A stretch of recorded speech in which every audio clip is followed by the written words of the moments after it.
Perundingan damai putaran kedua antara Rusia dan Ukraina kembali menemui kegagalan. Negosiasi yang berlangsung di Istanbul, Turkiye pada Senin 2 Juni 2025 tersebut berlangsung selama 1 jam. Mengutip Euronews, kedua negara tersebut sepakat untuk menyerahkan memorandum perdamaian sebelum perundingan dimulai. Ukraina menyerahkan memorandum perdamaiannya kepada Rusia sebelum pertemuan, namun Rusia baru menyerahkan dokumennya saat pertemuan berlangsung. Meski menemui kegagalan, namun di satu sisi negosiasi berakhir dengan kesepakatan pertukaran tahanan yang mencakup 2 kategori, yakni tentara muda berusia 18 hingga 25 tahun dan tawanan perang yang sakit parah. Selain itu, Kiev dan Moskwa juga sepakat untuk menukar jenazah tentara yang gugur yang jumlahnya mencapai 6.000 dari masing-masing pihak.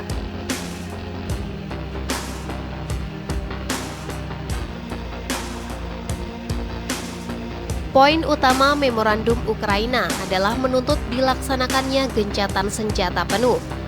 Kiev dengan tegas menuntut agar gencatan senjata disepakati dan menjadi langkah awal menuju tindakan lebih lanjut dan kemungkinan kesepakatan perdamaian.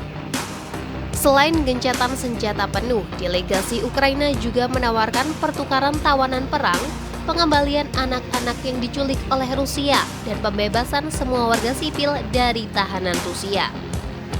Ukraina bahkan mengusulkan pertemuan langsung antar kepala negara yang kemungkinan juga akan dihadiri oleh Presiden AS Donald Trump. Sementara menurut laporan sejumlah media dalam memorandum Ukraina, Kiev juga menyatakan akan melanjutkan upayanya untuk bergabung dengan Uni Eropa. Dan sebagai imbalannya, Ukraina dilaporkan mungkin bersedia menerima pencabutan bertahap terhadap beberapa sanksi Rusia.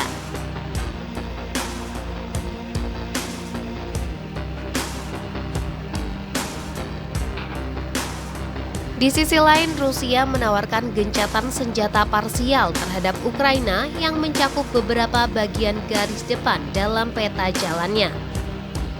Kemudian pada memorandum kedua, Rusia mengusulkan gencatan senjata yang dilakukan selama 2 hingga 3 hari di beberapa wilayah selama negosiasi. Sementara mengenai gencatan senjata penuh, Rusia meminta Ukraina untuk menarik semua pasukannya dari 4 wilayah, yakni Donetsk, Luhansk, Zaporizhia, dan Kherson, serta menyerahkan wilayah tersebut sebagai wilayah baru milik Moskwa sebagai syarat utama.